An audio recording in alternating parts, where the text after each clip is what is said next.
ਸਤਨਾਮ ਸ਼੍ਰੀ ਵਾਹਿਗੁਰੂ ਸਾਹਿਬ JIO.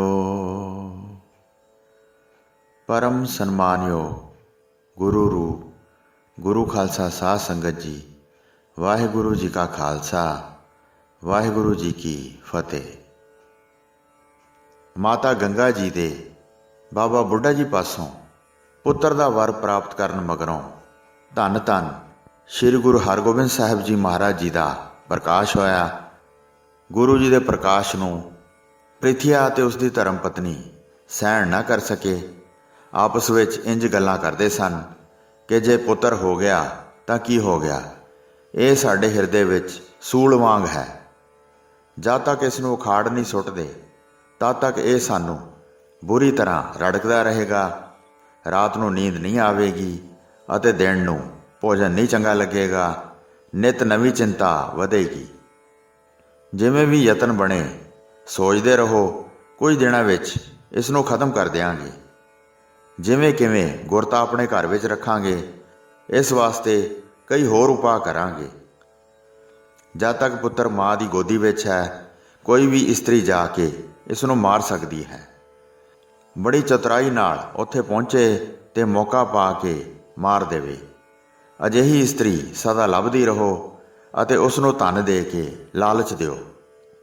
ਜੇ ਉਹ ਆਪਣੇ ਨਗਰ ਵਿੱਚ ਹੋਵੇ ਤਾਂ ਉਹ ਉੱਥੇ ਜਾ ਕੇ ਪਹੁੰਚੇ ਤੇ ਉਹਨਾਂ ਦੇ ਘਰ ਵਿੱਚ ਜਾ ਕੇ ਰਹੇ, ਜਾਂ ਜੇ ਕਿਸੇ ਪਿੰਡ ਵਿੱਚ ਹੋਵੇ ਤਾਂ ਉਸ ਨੂੰ ਬੁਲਾਓ ਤੇ ਉਸ ਦੇ ਹੱਥ ਵਿੱਚ ਧਨ ਦੇ ਕੇ ਲਾਲਚ ਦਿਓ।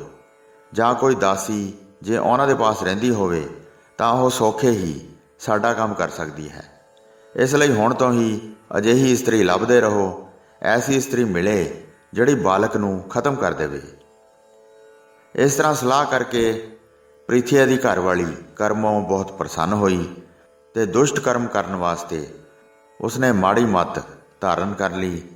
ਭੋਜਨ ਖਾਧਾ, ਰਾਤ ਨੂੰ ਆਰਾਮ ਕੀਤਾ ਤੇ ਚਿੱਤ ਵਿੱਚ ਅਨੇਕ ਪ੍ਰਕਾਰ ਵਿਚਾਰ ਕੀਤੀ। ਜਿੱਥੇ ਕਿੱਥੇ ਆਪਣੀ ਬੁੱਧੀ ਨੂੰ ਫੈਲਾਇਆ, ਮਨ ਕਰਕੇ ਅਜਿਹੀ ਇਸਤਰੀ ਨੂੰ ਲੱਭ ਰਹੀ ਸੀ। ਸੋ ਇਸ ਤਰ੍ਹਾਂ ਲੱਭਦੇ ਲੱਭਦੇ ਪ੍ਰਿਥੀ ਦੀ ਦਾਸੀ ਨੂੰ ਇੱਕ ਇਸਤਰੀ ਨੇ ਧੀਰਜ ਦਿੱਤਾ ਕਿ ਮੈਂ ਤੇਰਾ ਇਹ ਕੰਮ ਕਰਾਂਗੀ। ਰਾਮਦਾਸਪੁਰ ਨਗਰ ਵਿੱਚ ਇੱਕ ਭੈੜੇ ਚਾਲ ਚੱਲਣ ਵਾਲੀ ਇਸਤਰੀ ਦਾਈ ਦਾ ਕੰਮ ਕਰਕੇ ਗੁਜ਼ਾਰਾ ਕਰਦੀ ਸੀ। ਦਾਸੀ ਨੇ ਉਸ ਨਾਲ ਪਾਪ ਕਰਨ ਬਾਰੇ ਰਾਏ ਕਰਕੇ ਉਸ ਨੂੰ ਲਿਆ ਕੇ ਕਰਮੋਂ ਨੂੰ ਮਿਲਾ ਦਿੱਤਾ।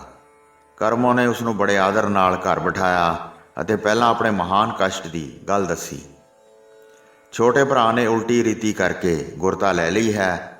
ਚਤੁਰ ਜੇਠ ਖਾਲੀ ਬੈਠਾ ਰਹਿ ਗਿਆ ਹੈ। ਬਹੁਤ ਉਪਚਾਰ ਕਰਨ ਬਾਅਦ ਪੁੱਤਰ ਪੈਦਾ ਹੋਇਆ ਹੈ। ਉਹਨਾਂ ਨੇ ਪ੍ਰਸੰਨ ਹੋ ਕੇ ਬਹੁਤ ਉਤਸਵ ਕੀਤਾ ਹੈ।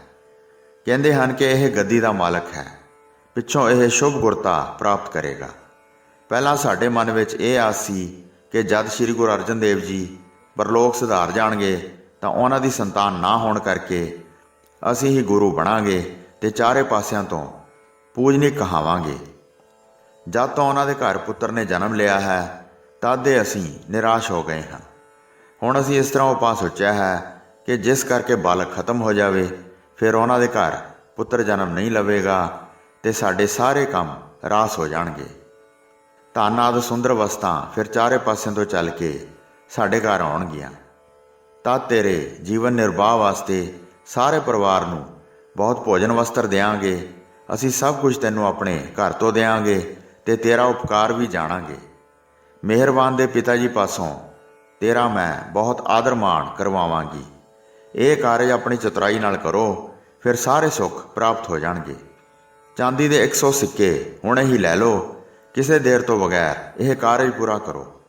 ਚਿੱਤ ਵਿੱਚ ਬਾਲਕ ਦੀ ਮੌਤ ਸਾਡੇ ਹਿੱਤ ਲਈ ਸਮਝੋ, ਫਿਰ ਕੋਈ ਘਾਟ ਨਹੀਂ ਰਹੇਗੀ। ਤੇਰੇ ਸਾਰੇ ਭੰਡਾਰ ਭਰ ਜਾਣਗੇ। ਇਹ ਕਹਿ ਕੇ ਆਪਣਾ ਇੱਕ ਕੱਪੜਾ ਲੈ ਕੇ ਉੱਤੇ 100 ਚਾਂਦੀ ਦੇ ਸਿੱਕੇ ਰੱਖ ਦਿੱਤੇ। ਬਹੁਤ ਪ੍ਰੇਮ ਨਾਲ ਗੱਲ ਕਰਦੀ ਸੀ। ਕਹਿ ਕੇ ਕਈ ਵਾਰੀ ਨੇਤਰਾਂ ਵਿੱਚ ਜਲ ਭਰ ਲੈਂਦੀ ਸੀ। ਖੋਟੇ ਕਰਮਾਂ ਵਾਲੀ ਅਤੇ ਪਾਪਣ ਦਾਈ ਸੁਣ ਕੇ ਬਹੁਤ ਖੁਸ਼ ਹੋਈ ਅਤੇ ਧੀਰਜ ਦਿੱਤਾ। ਦੁਖੀ ਨਾ ਹੋਵੋ, ਮੈਂ ਤੇਰੇ ਵਾਸਤੇ ਇਹ ਕੰਮ ਕਰਾਂਗੀ। ਐਸਾ ਪਖੰਡ ਕਰਾਂਗੀ ਕਿ ਕੋਈ ਜਾਣ ਹੀ ਨਹੀਂ ਸਕੇਗਾ। ਤੇਰੇ ਸੁੱਖ ਨਾਲ ਹੀ ਮੈਨੂੰ ਸੁੱਖ ਹੈ। ਤੁਸੀਂ ਖਾਣ ਪੀਣ ਦੀ ਸਾਰੀ ਖਬਰ ਲਈ ਹੈ। ਜਿਹੜੇ ਗੁਰੂ ਅਰਜਨ ਦੇਵ ਜੀ ਸ਼ਹਿਰ ਹੀ ਛੱਡ ਕੇ ਚਲੇ ਗਏ ਹਨ। ਉਹਨਾਂ ਦਾ ਸਾਡੇ ਨਾਲ ਹੁਣ ਕੀ ਸਾਥ ਹੈ? ਉਹਨਾਂ ਨਾਲ ਅਸੀਂ ਕੋਈ ਲੈਣ ਦੇਣ ਵੀ ਨਹੀਂ ਕੀਤਾ ਹੈ। ਇਹ ਕਾਰਜ ਮੇਰੇ ਚਿੱਤ ਨੂੰ ਚੰਗਾ ਲੱਗਾ ਹੈ, ਇਸ ਲਈ ਇਸ ਨੂੰ ਹੁਣੇ ਹੀ ਕਿਸੇ ਦੇਰੀ ਤੋਂ ਬਗੈਰ ਕਰਦੀ ਹਾਂ।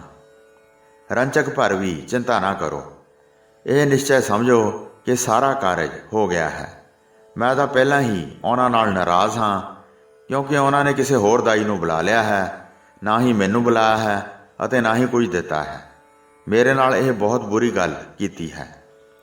ਉਹਨਾਂ ਦੀਆਂ ਖੁਸ਼ੀਆਂ 'ਤੇ ਮੈਨੂੰ ਦੁੱਖ ਲੱਗਦਾ ਹੈ, ਜਿਸ ਨੂੰ ਮਾਰ ਕੇ ਮੈਨੂੰ ਮਹਾਨ ਸੁੱਖ ਪ੍ਰਾਪਤ ਹੋਵੇਗਾ।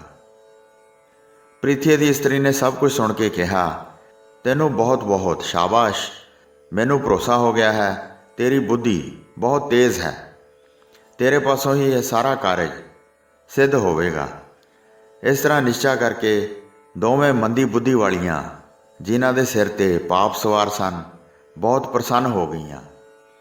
ਧਨ ਲੈ ਕੇ ਆਪਣੇ ਘਰ ਆਈ, ਰੰਗਦਾਰ ਕੱਪੜੇ ਪਾਏ, ਬੜੇ ਸੁੰਦਰ ਗਹਿਣੇ ਪਹਿਨੇ ਤੇ ਚੰਗੀ ਤਰ੍ਹਾਂ ਮੂੰਹ ਧੋ ਕੇ ਅੱਖਾਂ ਵਿੱਚ ਸੁਰਮਾ ਪਾਇਆ। ਗੁਪਤ ਤੌਰ 'ਤੇ ਜ਼ਹਿਰ ਨੂੰ ਆਪਣੇ ਦੋਹਾਂ ਸਥਾਨਾਂ ਨਾਲ ਰਗੜਿਆ ਅਤੇ ਚੰਗੀ ਤਰ੍ਹਾਂ ਸੁਧਾਰ ਕੇ ਲੇਪ ਕਰ ਲਿਆ। ਫਿਰ ਅੰਗੀ ਨੂੰ ਖੁਸ਼ਕ ਕਰਕੇ ਪਹਿਨ ਲਿਆ ਤੇ ਪਿੰਡ ਵਡਾਲੀ ਦੇ ਰਾਹ ਪੈ ਗਈ। ਧਨ ਦਾ ਲੋਭ ਕਰਕੇ ਬਹੁਤ ਪ੍ਰਸੰਨ ਹੋਈ ਤੇ ਸੋਚਦੀ ਹੈ ਕਿ ਬਾਲਕ ਨੂੰ ਮਾਰ ਕੇ ਮੈਂ ਬਹੁਤ ਇਨਾਮ ਲਵਾਂਗੀ। ਇਹ ਕੰਮ ਕਰਕੇ ਮੇਰੀ ਸਾਰੀ ਉਮਰ ਦੀ ਗੁਜ਼ਰਾਨ ਚੱਲੇਗੀ। ਇੱਧਰ ਵਡਾਲੀ ਵਿਖੇ ਮਾਤਾ ਗੰਗਾ ਜੀ ਨੇ 40ਵਾਂ ਦਿਨ ਕਰਕੇ ਬੰਸ ਰੀਤ ਦੀ ਪਾਲਣਾ ਕੀਤੀ ਸੀ। ਨਿਤਾ ਪ੍ਰਤ ਰੋਜ਼ ਨਵੇਂ ਉਤਸਵ ਹੁੰਦੇ ਹਨ। ਜਦ ਤੋਂ ਪਿਆਰੇ ਸਪੁੱਤਰ ਨੇ ਘਰ ਵਿੱਚ ਜਨਮ ਲਿਆ ਹੈ, ਸਪੁੱਤਰ ਦੇ ਪੈਦਾ ਹੋਣ ਕਰਕੇ ਵੱਡਾ ਆਨੰਦ ਹੋਇਆ ਹੈ ਤੇ ਗਰੀਬਾਂ ਨੂੰ ਧਨ ਦੇ ਕੇ ਅਸੀਸਾਂ ਲੈਂਦੇ ਹਨ। ਉਹ ਦੁਰਾਚਾਰਨੀ ਦਾਈ ਬੜੀਆਂ ਖੁਸ਼ੀਆਂ ਦੇ ਸਮੇਂ ਘਰ ਵਿੱਚ ਆ ਦਾਖਲ ਹੋਈ। ਜਿੱਥੇ ਕਿੱਥੇ ਇਸਤਰੀਆਂ ਦੀ ਬਹੁਤ ਭੀੜ ਹੈ, ਉਸ ਨੂੰ ਯਥਾਯੋਗ ਆਦਰ ਦੇ ਰਹੀਆਂ ਹਨ।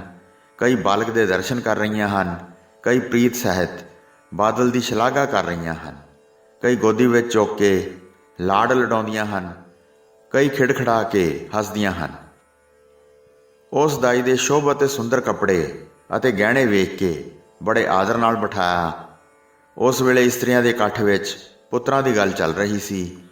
ਸਾਰੀਆਂ ਦੇ ਵਿੱਚ ਮਾਤਾ ਗੰਗਾ ਜੀ ਨੇ ਕੋਮਲ ਬਚਨ ਕਹੇ।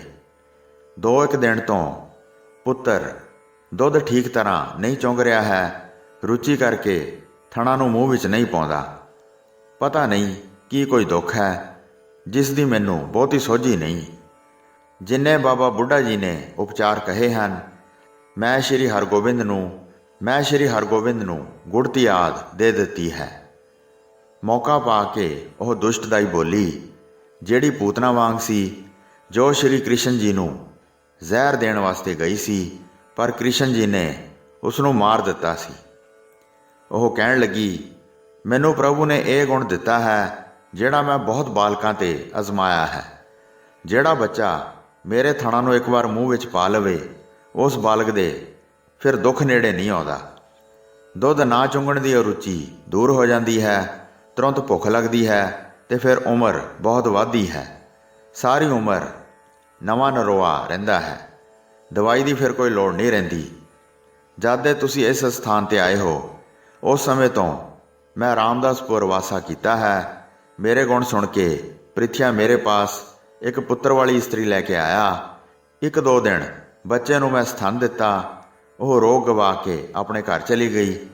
ਭਾਗਾਂ ਵਾਲਿਆਂ ਦੇ ਘਰ ਮੈਂ ਚੱਲ ਕੇ ਜਾਂਦੀ ਹਾਂ, ਅਭਾਗਿਆਂ ਦੇ ਘਰ ਚੱਲ ਕੇ ਕੌਣ ਜਾਂਦਾ ਹੈ। ਬਹੁਤ ਚਾਹਤ ਕਰਕੇ ਮੈਂ ਤੁਹਾਡੇ ਪਾਸ ਆਈ ਹਾਂ, ਜਿਹੜੀ ਤੁਹਾਡੀ ਦੂਸਰੀ ਨਗਰੀ ਵਸੀ ਹੈ। ਪਰਮੇਸ਼ਰ ਪਾਸੋਂ ਮੈਂ ਸਦਾ ਮੰਗਦੀ ਹਾਂ ਕਿ ਪੁੱਤਰਾਂ ਵਾਲੀ ਇਸਤਰੀ ਮਹਾਨ ਹੋਵੇ। ਇਸ ਤਰ੍ਹਾਂ ਗੁਜ਼ਾਰਾ ਕਰਦੀ ਹਾਂ, ਸਦਾ ਸਨਮਾਨ ਸਹਿਤ ਧਨ ਪਾਉਂਦੀ ਹਾਂ। ਇਹ ਜਿਉਣ ਯੋਗ ਤੇਰਾ ਪੁੱਤਰ ਹੈ, ਮੇਰੀ ਗੋਦੀ ਵਿੱਚ ਇਸ ਨੂੰ ਲਿਆਓ। ਉਸ ਤੋਂ ਇਹ ਗੱਲ ਸੁਣ ਕੇ ਸਾਰੀਆਂ ਇਸਤਰੀਆਂ ਨੇ ਉਸ ਦੀ ਬਹੁਤ ਸ਼ਲਾਘਾ ਕੀਤੀ। ਉਸ ਦੇ ਸੁੰਦਰ ਵਸਤਰ ਅਤੇ ਗਹਿਣੇ ਵੇਖ ਕੇ ਉਹਨਾਂ ਇਸਤਰੀਆਂ ਨੇ ਕਿਹਾ, ਬਿਨਾਂ ਦਵਾਈ ਦੇ ਰੋਗ ਨੂੰ ਦੂਰ ਕਰਨਾ ਤੂੰ ਧਨ ਹੈ।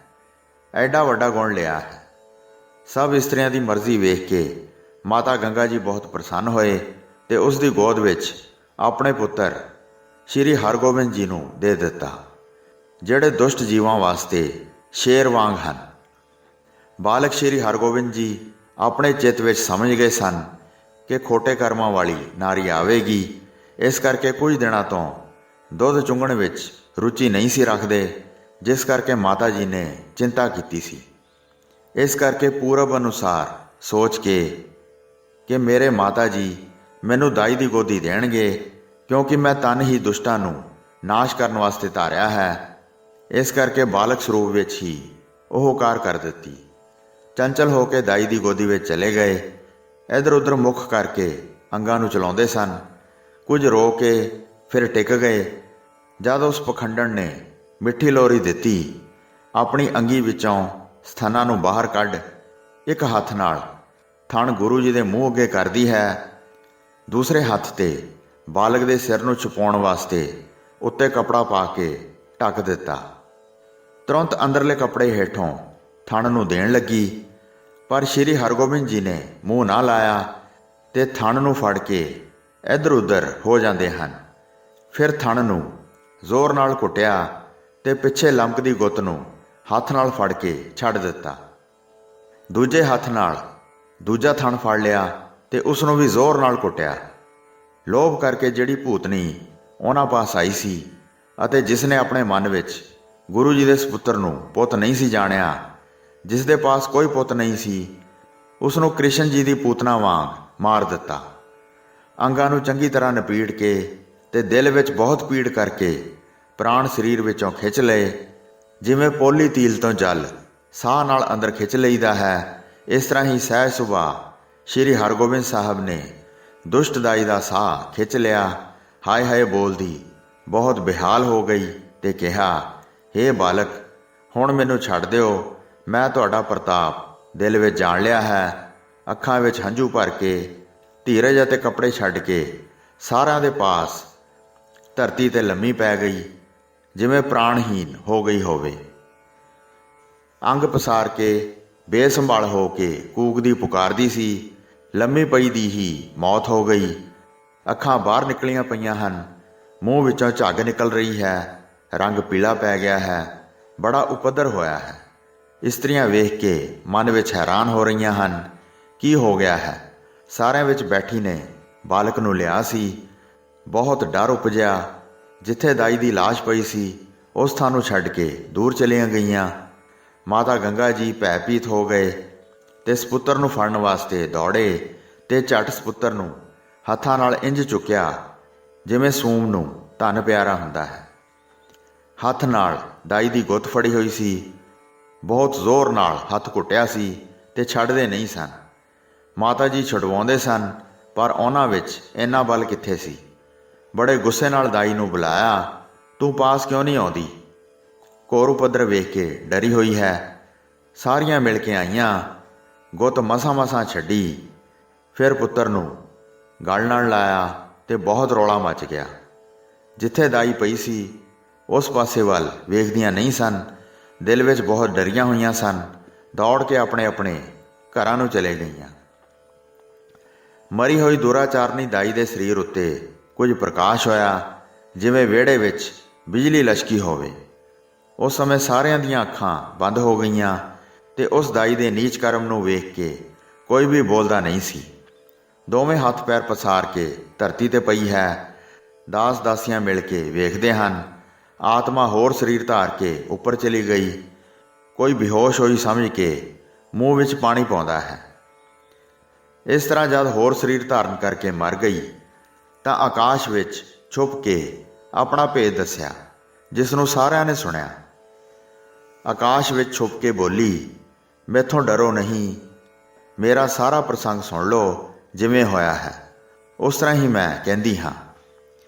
ਪਿਛਲੇ ਜਨਮ ਵਿੱਚ ਮੈਂ ਗੰਧਰਵੀ ਭਾਵ ਸਵਰਗ ਵਿੱਚ ਗਾਉਣ ਵਾਲੀ ਇਸਤਰੀ ਸੀ। ਬਹੁਤ ਸ਼ਕਤੀਸ਼ਾਲੀ ਹੋਣ ਕਰਕੇ ਮੈਨੂੰ ਹੰਕਾਰ ਹੋ ਗਿਆ। ਗਾਉਣ ਦੀ ਵਿੱਦਿਆ ਵਿੱਚ ਮੈਂ ਨਿਪੁੰਨ ਸੀ ਅਤੇ ਮੇਰੇ ਸੁੰਦਰ ਸਰੂਪ ਦੀ ਬੜੀ ਸ਼ੋਭਾ ਸੀ। ਸਵਰਗ ਵਿੱਚ ਵਿਚਰਦੀ ਮੈਂ ਸਦਾ ਸੁੱਖ ਪਾਉਂਦੀ ਸੀ। ਇੱਕ ਦਿਨ ਮੈਂ ਦੇਵਤਿਆਂ ਦੀ ਸਭਾ ਵਿੱਚ ਜਾ ਕੇ ਬਹੁਤ ਸੁੰਦਰ ਸੁਰਾਂ ਵਿੱਚ ਗਾ ਰਹੀ ਸੀ। ਜਿਹੜਾ ਵੀ ਮੇਰੀ ਆਵਾਜ਼ ਸੁਣਦਾ ਮੇਰੇ 'ਤੇ ਮੋਹਿਤ ਹੋ ਜਾਂਦਾ ਸੀ। ਫਿਰ ਦੇਵਤਿਆਂ ਦਾ ਗੁਰੂ ਕਿਸੇ ਕਾਰਨ ਆਇਆ। ਉਸ ਨੂੰ ਵੇਖ ਕੇ ਸਾਰੇ ਦੇਵਤੇ ਉੱਠ ਕੇ ਖਲੋ ਗਏ। ਬ੍ਰਹਮ ਵਿਦਿਆ ਵਿੱਚ ਬੜਾ ਨਿਪੁੰਨ ਹੋਣ ਕਰਕੇ ਮੈਂ ਉਸ ਨੂੰ ਬੜੇ ਆਦਰ ਨਾਲ ਨਮਸਕਾਰ ਕੀਤੀ। ਸਾਰਿਆਂ ਨੂੰ ਰਾਗ ਰੰਗ ਦਾ ਆਨੰਦ ਲੈਂਦੇ ਵੇਖ ਕੇ ਆ ਕੇ ਬੈਠ ਗਿਆ। ਮੇਰੇ ਵੱਲ ਵੇਖ ਕੇ ਉਹ ਸਮਝ ਗਿਆ ਕਿ ਮੇਰੇ ਮਨ ਵਿੱਚ ਵੱਡਾ ਹੰਕਾਰ ਹੈ, ਤੇ ਮਨ ਵਿੱਚ ਸੋਚਿਆ ਕਿ ਇਹ ਦੁਸ਼ਟਾਚਾਰਣ ਮਾੜੀ ਮੱਤ ਵਾਲੀ ਹੈ। ਇਹ ਗੁਣ ਜਾਣ ਕੇ ਕਿ ਮੈਂ ਬਹੁਤ ਚੰਗਾ ਗਾਉਂਦੀ ਹਾਂ ਅਤੇ ਮੇਰਾ ਸਰੂਪ ਬਹੁਤ ਸੁੰਦਰ ਹੈ, ਹੰਕਾਰ ਧਾਰਨ ਕੀਤਾ ਹੈ।